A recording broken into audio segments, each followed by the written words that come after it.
Bonjour belles âmes, bienvenue sur ma chaîne. Je suis heureuse de vous revoir et de partager avec vous ce nouvel article.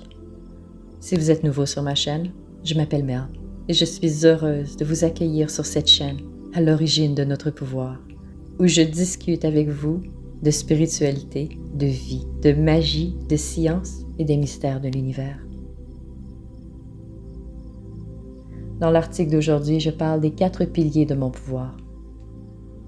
Pour entrer dans notre pouvoir, il faut apprendre à connecter avec la Terre, notre âme, l'univers et la source de tout. Tous sont en réalité des aspects de nous-mêmes. Nous devons nous y connecter pour comprendre et utiliser notre pouvoir. J'appelle cela les 4 piliers de mon pouvoir, parce que c'est la fondation de tout. Vous allez comprendre à mesure que j'évolue dans l'article. Il faut comprendre les éléments et leurs pouvoirs, l'eau, l'air, le feu et la terre. En ce moment, je sors à peine d'une dernière transformation, souvent appelée la mort de l'ego ou la nuit noire de l'âme, et je dois découvrir qui je suis devenue. Comme le papillon qui n'est plus une chenille, je ne suis plus celle que j'étais. Et comme le papillon qui ne pourrait pas être ce qu'il est sans d'abord avoir été une chenille, sans la version passée de moi, je ne serais pas celle que je suis aujourd'hui. Mes pouvoirs ont changé. Encore, et je ne sais pas ce qu'ils sont, ni ce que je peux faire. Je dois donc commencer par le commencement. Je ne dis pas recommencer, parce que je ne suis pas revenu au point de départ. J'ai toute mon expérience passée et je sais comment m'y prendre. C'est un nouveau départ. J'ai l'opportunité, en quelque sorte, de jouer le rôle du professeur et de l'apprenti en même temps. Et je dois aussi demeurer ouverte à la possibilité que tout soit complètement inversé en moi maintenant. C'est drôle comme scénario. J'espère que je saurai être aussi patiente et douce avec moi-même que je le suis avec les autres, et assez ouverte d'esprit pour m'épanouir pleinement.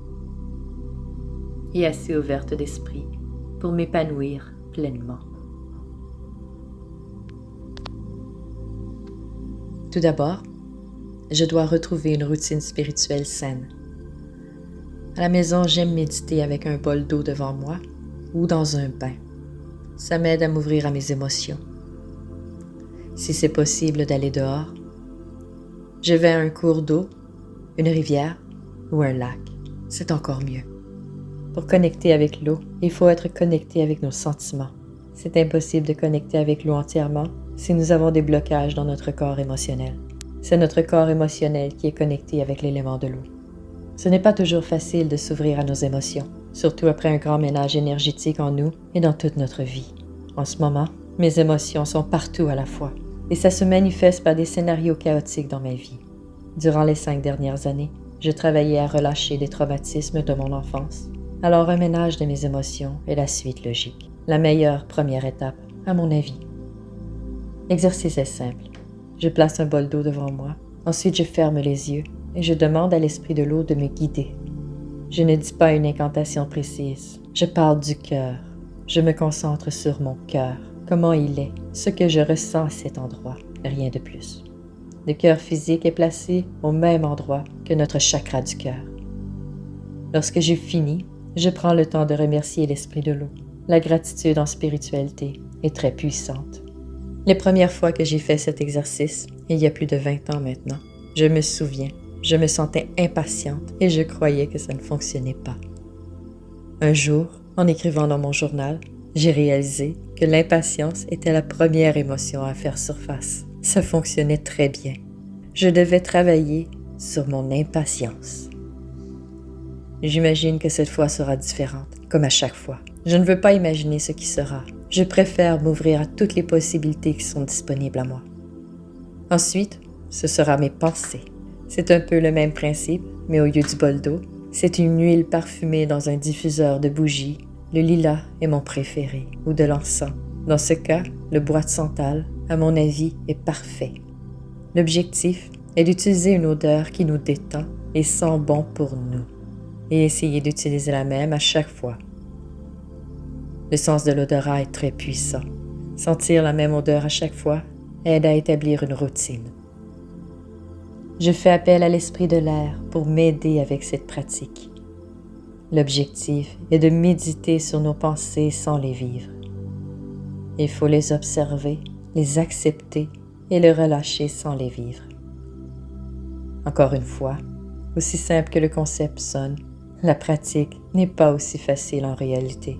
Après chaque méditation, je remercie l'esprit de l'air pour son aide. Observer mes pensées tout en demeurant neutre est tout un défi. Ma technique, c'est de me concentrer sur ma respiration. Je ressens l'air qui circule en moi, mes poumons qui gonflent, et je ressens même l'oxygène qui circule dans mon sang. Les pensées viennent et je les observe. Avant qu'elles ne deviennent trop présentes, je redirige mon attention vers la sensation de ma respiration, tout en continuant d'observer mes pensées. Lorsque les pensées et les émotions sont alignées, il faut travailler sur notre force de vie, notre feu intérieur. Pour cela, il suffit de méditer avec une flamme devant nous. Une bougie suffit. Bien sûr, un feu de camp est très bon et la lumière du soleil encore mieux. Oui, encore une méditation. Mais cette fois, l'objectif est d'atteindre le silence du soi afin de ressentir notre force vitale et simplement la laisser brûler, nous ressourcer, nous énergiser et nous envelopper.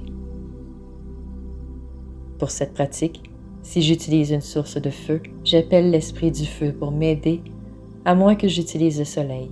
Dans ce cas, je fais appel au soleil.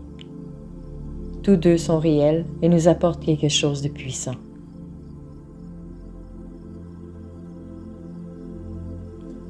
Pour ce qui est de l'élément de la terre, elle est associée au corps physique. C'est le plus facile, mais seulement lorsque nos pensées, nos émotions et notre force de vie intérieure sont en harmonie. Il y a tellement de pratiques disponibles. Moi, je pratique le Qigong. C'est ma pratique préférée pour l'aspect spirituel de la santé. Les massages faciaux sont magiques et aident le système à fonctionner.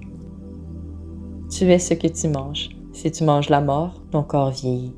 Si tu manges la vie, ton corps est vivant et demeure jeune et confortable.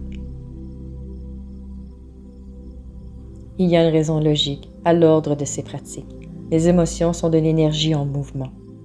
Prendre le temps de relâcher les énergies chaotiques et aligner les énergies d'amour nous permet d'avoir les réactions émotionnelles qui nous maintiennent en contrôle de soi. C'est plus facile de jouer le rôle de l'observateur de nos pensées lorsque nous sommes en contrôle de nos émotions.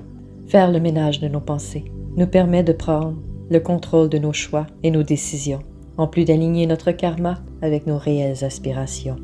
Avec mes émotions et mes pensées sous contrôle, c'est puissant d'alimenter mon feu intérieur et de suivre mes passions. Cette force vitale qui anime notre corps alimente aussi nos passions et notre volonté. Avoir de la volonté, c'est puissant.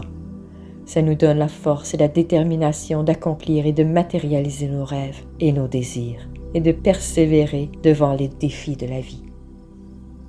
Finalement, essayer de me motiver à me mettre en forme alors que je suis contrôlée par les émotions et les pensées négatives, c'est trop difficile.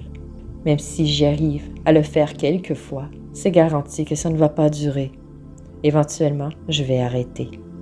Mais lorsque je suis alignée et animée par mon feu intérieur, je n'ai pas à me motiver, j'ai le désir d'être active. Avec le contrôle de moi et ma détermination, mes choix et mes comportements changent naturellement. Ma routine et mes habitudes changent et s'adaptent à ma nouvelle énergie. Habituellement, du moins pour moi et pour ceux que j'ai vus faire ce processus, la routine santé s'installe d'elle-même à mesure que les trois autres aspects s'équilibrent, à l'intérieur comme à l'extérieur. Notre vie est le reflet de notre univers intérieur. La première chose qui revient, c'est l'hygiène. Ce n'est plus suffisant d'être propre. Nous prenons meilleur soin de nous pour être en bonne santé et bien dans notre peau. Ensuite, le style, le look change. Pas nécessairement un gros changement, mais quelque chose change toujours. Puis, on recommence à manger santé. Et finalement, les exercices. Cela diffère pour tous. Certains recommencent à faire un entraînement physique, un sport ou une simple marche dehors tous les jours. Éventuellement, J'ai appris que les 4 éléments sont associés à d'autres aspects de la vie du soi et qu'ils sont tous, en quelque sorte, des piliers de notre élévation vibratoire. L'élément de l'air est associé au corps intellectuel, au masculin, à l'est, à l'aube et aux pensées. L'élément du feu est associé au corps spirituel, au masculin, au sud, à midi et à l'esprit. L'élément de l'eau est associé au corps émotionnel, au féminin, à l'ouest, au crépuscule et aux émotions. L'élément de la terre est associé au corps physique, au féminin, au nord, à minuit et au corps physique. L'eau est source de vie. Elle nous connecte à nos émotions, nos souvenirs et nos rêves. L'eau nous purifie et se souvient. L'eau se souvient de tout. Apprendre à se connecter à l'eau permet non seulement de purifier nos émotions, mais aussi de nous souvenir du passé et du futur. L'eau est un guide qui nous permet de voir dans le futur. C'est pour cela qu'elle est associée au coucher du soleil et à l'ouest, qui sont la fin du jour et le début de la nuit. En se connectant avec l'eau, nous accédons plus facilement à nos intuitions et pouvons voir ce qui est à venir. Méditer, en se connectant avec l'eau, permet de se connecter avec l'aspect émotionnel de notre être, là d'où l'amour inconditionnel que nous ressentons pour nous-mêmes vit. Pour comprendre notre pouvoir, il faut accepter que nous sommes en la source et la source en nous. Tout commence à la source de tout. C'est la source qui imagine tout. Cet aspect cérébral. Le cérébral est associé à l'air, qui est à son tour associé à l'est et à l'aube. La respiration est la clé pour accéder à ce pouvoir en nous. Même la plus puissante des méditations est banale sans la bonne respiration.